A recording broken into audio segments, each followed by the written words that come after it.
BCB নির্বাচনে অনিয়ম তদন্তের প্রতিবেদনের বিষয়ে ব্রিফ করছেন জাতীয় ক্রীড়া পরিষদের পরিচালক আমিনুল এহসান। সরাসরি চলে যাচ্ছে সেখানে। স্বাধীনতা ক্ষুণ্ণ করেছে,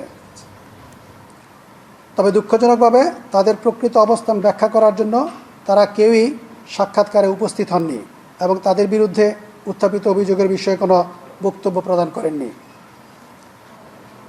ক্রীড়া উপদেষ্টার সহায়তায় ভোটে নির্বাচন কারচুপি। কমিটি দেখতে পায় যে বিসিবি সভাপতি, সাবেক ক্রীড়া উপদেষ্টা এবং তার এপিএস সাইফুল ইসলামের সহায়তায় সমন্বিতভাবে ভোটিং প্রক্রিয়া নিয়ন্ত্রণ ও কারচুপির সঙ্গে জড়িত ছিলেন। কমিটি আরও লক্ষ্য করে যে সাক্ষাৎকারে অংশগ্রহণকারী অধিকাংশ কাউন্সিলররা মতামত দেন যে ভোটিং পদ্ধতিতে পূর্বপরিকল্পিতভাবে তৈরি করা হয়েছিল। নির্দিষ্ট স্থান থেকে গোপনীয়তা ব্যতীত ভোট প্রদান। কমিটি দেখতে পায় যে নির্দিষ্ট স্থান থেকে ভোট প্রদান করা হয়েছে এবং এতে ভোটের গোপনীয়তা রাখা হয়নি, যা মৌলিক গণতান্ত্রিক নীতি এবং বিসিবি সংবিধানের পরিপন্থী। আবার এদের অধিকাংশ ভোটারই ভোটার শারীরিক ভোট গ্রহণের দিনেও ভোট কেন্দ্রে উপস্থিত ছিলেন।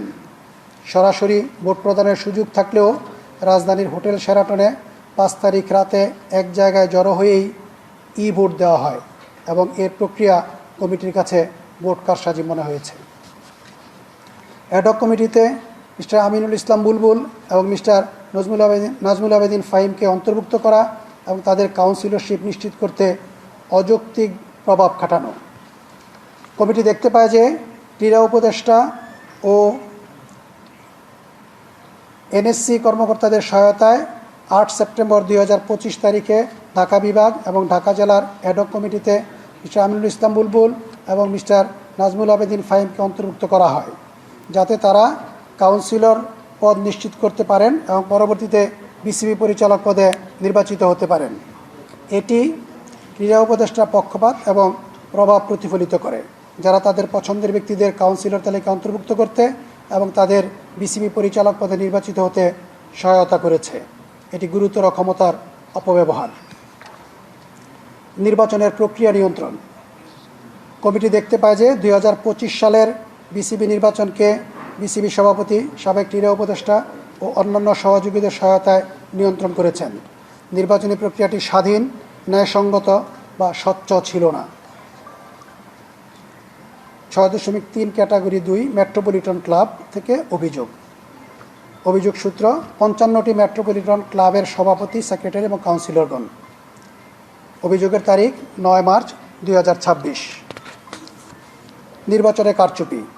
কমিটি দেখতে পায় যে মিস্টার আমিনুল ইসলাম বুলবুল এবং সরকারি কর্মকর্তাদের সমন্বিত প্রচেষ্টার মাধ্যমে 2025 সালের বিসিবি নির্বাচনকে কারচুপি করা হয়েছে, যা বিসিবি নির্বাচনের সততা ক্ষুণ্ণ করেছে।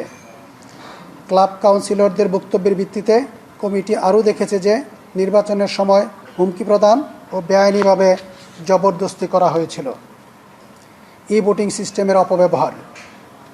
কমিটি দেখতে পায় যে কাউন্সিলরদের ভোটিং সিস্টেমের মাধ্যমে ভোট দিতে প্রভাবিত করা হয়েছিল এবং তাদের হোটেল শেরাটন বনানীতে এসে ভোট দিতে উৎসাহিত করা হয়েছিল, যেখানে অংশীদার হচ্ছেন বিসিবির বর্তমান সহসভাপতি মিস্টার মোহাম্মদ শাখাওয়াত, যিনি কিনা ওই হোটেলের একজন স্টেক হোল্ডার। কাউন্সিলরদের ভোট দিতে গোপনীয়তা বজায় রাখা হয়নি। কমিটি আরও দেখতে পায় যে ভোটিং সিস্টেমটি নির্বাচনের ফলাফল নিয়ন্ত্রণ করার জন্য ডিজাইন করা হয়েছিল এবং এটি গোপনীয়তা ও স্বচ্ছতার মৌলিক মানদণ্ড পূরণ করতে ব্যর্থ হয়েছে। সময়সীমার পরে মনোনয়ন গ্রহণ। মিস্টার ফারুক আহমেদ। প্রধান নির্বাচন কমিশনারের লিখিত বিবৃতি অনুযায়ী নির্বাচন কমিশন 23/9/2025 তারিখে চূড়ান্ত কাউন্সিলর তালিকা পেয়েছিল, যদিও নির্ধারিত সময় ছিল 22/9/2025। তবে নির্বাচন কমিশন তালিকা সময়ের পরে জমা দেওয়ার কারণ অনুসন্ধান করেনি। অন্যদিকে বিসিবি সিইও মিস্টার নাজিমুদ্দিন চৌধুরী তার লিখিত বিবৃতিতে উল্লেখ করেছেন যে বোর্ডের অনুমোদনের পরে বিসিবি 22/9/2025 তারিখে কাউন্সিলর তালিকা নির্বাচন কমিশনে পাঠিয়েছে। এছাড়াও এক সাক্ষাৎকারে মিস্টার ফাহিম সিনহা দাবি করেছেন যে কিছু পরিচালক মিস্টার ফারুক আহমেদের মনোনয়ন ফরম গ্রহণের বিরোধিতা করেছিলেন। পুনরাবৃত্ত অনুরোধের পরেও কমিটি উক্ত সভার কোনো অডিও বা ভিডিও রেকর্ড পাননি। এই বিপরীত বিবৃতিগুলোর প্রেক্ষিতে এবং বিসিবি কমিটি মনে করে যে মিস্টার ফারুক আহমেদ একটি বেআইনি সুবিধা পেয়েছেন, যা নির্বাচনকে প্রশ্নবিদ্ধ করেছে। পছন্দের প্রার্থীদের অনৈতিক সুবিধা প্রদান।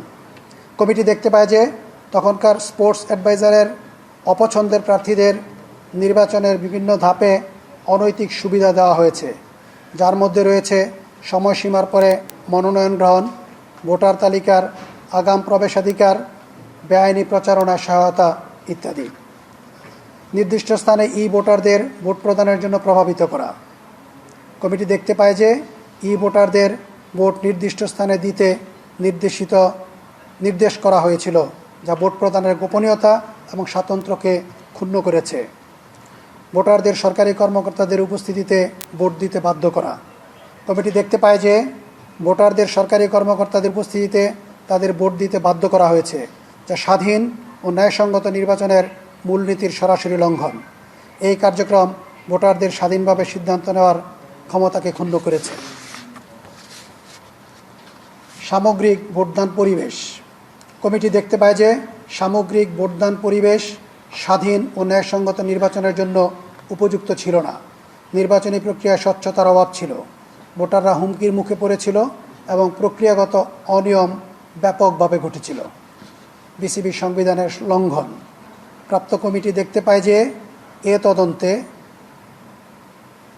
শনাক্তকৃত কার্যক্রমগুলো বিসিবি সংবিধানের একাধিক ধারা লঙ্ঘন করেছে, যার মধ্যে রয়েছে ব্যালটের গোপনীয়তা, প্রার্থীদের সমান সুযোগ এবং স্বাধীন নির্বাচনী প্রক্রিয়ার বিধান লঙ্ঘন। ধারা 3 থেকে অভিযোগ প্রাক্তন ক্রিকেটার ও অন্যান্য। অভিযোগ সূত্র জনাব কাজী মোহাম্মদ ইউসা এবং অন্যান্য প্রাক্তন ক্রিকেটার বা কাউন্সিলরদের পক্ষে। অভিযোগের তারিখ ছিল 10 মার্চ 2026। নমিনেশনের আগে বোর্ড সভা ডাকা হয়েছে কিনা। কমিটি দেখতে পায় যে বিসিবি বোর্ড অফ ডিরেক্টরসের 21তম বৈঠকে 10 জন প্রাক্তন ক্রিকেটারকে কাউন্সিলর হিসেবে মনোনয়নের বিষয়টি নথিভুক্ত হয়েছিল এবং বোর্ডের পরিচালকরা জনাব আমিনুল ইসলাম বুলবুলকে অনুমতি দিয়েছিলেন যে তিনি নিজেই প্রাক্তন ক্রিকেটারদের মধ্য থেকে 10 জন কাউন্সিলর মনোনয়ন করতে পারেন। তবে অন্যান্য সাক্ষাৎকারকৃত পরিচালকরা তাদের বক্তব্যে এই দাবিটি অস্বীকার করেছেন। এ প্রসঙ্গে কমিটি বিসিবি সিইওকে বোর্ড বৈঠকের অডিও ভিডিও রেকর্ড সরবরাহ করতে অনুরোধ করেছিল, যা এখনও প্রদান করা হয়নি।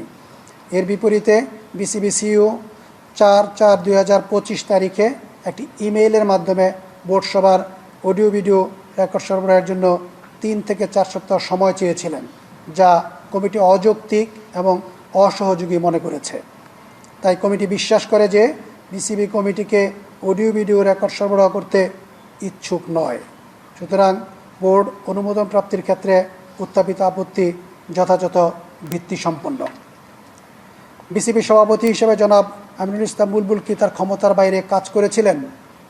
জনাব আমিনুল ইসলাম বুলবুল বিসিবি সভাপতি, জনাব নিজামুদ্দিন চৌধুরী বিসিবি সিইও এবং অন্যান্য পরিচালকরা বিসিবি বোর্ডের সিদ্ধান্ত সম্পর্কিত বিবৃতিতে সংঘর্ষপূর্ণ তথ্য প্রদান করেছেন।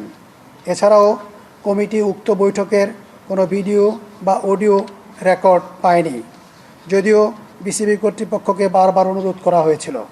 অতএব অন্যান্য সাক্ষাৎকারকৃত পরিচালকদের বিবৃতির ভিত্তিতে কমিটি অনুমান করেছে যে জনাব আমিনুল ইসলাম বুলবুল প্রাক্তন ক্রিকেটারদের মধ্যে 10 জন কাউন্সিলর মনোনয়নের জন্য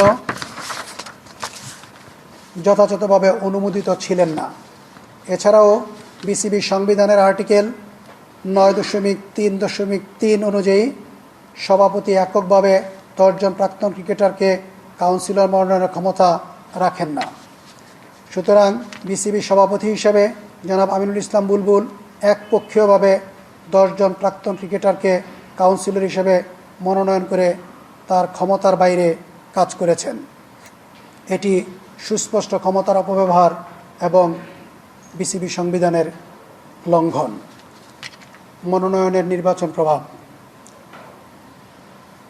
কমিটি দেখতে পেয়েছে যে জনাব আমিনুল ইসলাম বুলবুলের একপক্ষীয়ভাবে 10 জন প্রাক্তন ক্রিকেটার মনোনয়ন করা নির্বাচন প্রক্রিয়ায় উল্লেখযোগ্য প্রভাব ফেলেছে, কারণ তিনি ওই কাউন্সিলরদের কাছ থেকে সুবিধা লাভ করেছেন এবং সম্ভাব্যভাবে নির্বাচনের ফলাফলে প্রভাব ফেলেছেন।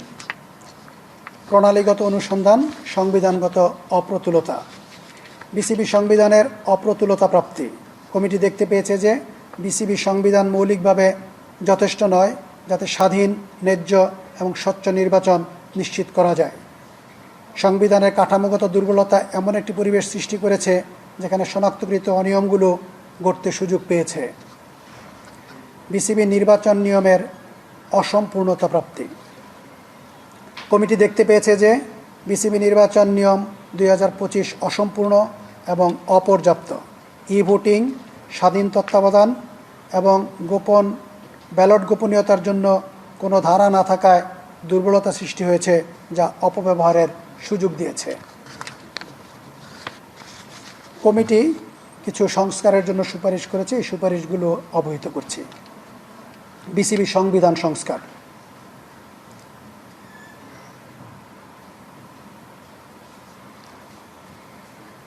নির্বাহী এবং নির্বাচনী কার্যাবলী স্পষ্টভাবে পৃথক করা উচিত, যাতে ক্ষমতার কেন্দ্রীকরণ ও স্বার্থের সংঘাত এড়ানো যায়।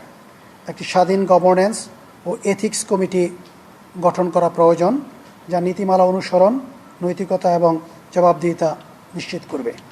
সভাপতি ও অন্যান্য গুরুত্বপূর্ণ কর্মকর্তাদের ক্ষমতা ও দায়িত্ব সুস্পষ্টভাবে নির্ধারণ করতে হবে, যাতে স্বেচ্ছাচারিতা, অনুমোদনহীন কার্যক্রম এবং ক্ষমতার অপব্যবহার রোধ করা যায়। অনিয়ম, দুর্নীতি ও নির্বাচনী কারসাজির রিপোর্ট করার জন্য একটি কার্যকর হুইসেল ব্লোয়ার সুরক্ষা ব্যবস্থা প্রণয়ন করতে হবে। বিসিবি নির্বাচন বিধিমালা সংস্কার। মনোনয়ন, যাচাই বাছাই, প্রচারণা, ভোট গ্রহণ, গণনা এবং নির্বাচন পরবর্তী নিষ্পত্তি সহ নির্বাচন প্রক্রিয়ার সকল ধাপ অন্তর্ভুক্ত করে একটি পূর্ণাঙ্গ ও স্বয়ংসম্পূর্ণ বিধিমালা প্রণয়ন করতে হবে। ই ভোটিং ব্যবস্থার নিরাপত্তা, গোপনীয়তা, অখণ্ডতা এবং নিরীক্ষাযোগ্যতা নিশ্চিত করার জন্য সুনির্দিষ্ট বিধান প্রণয়ন করা জরুরি।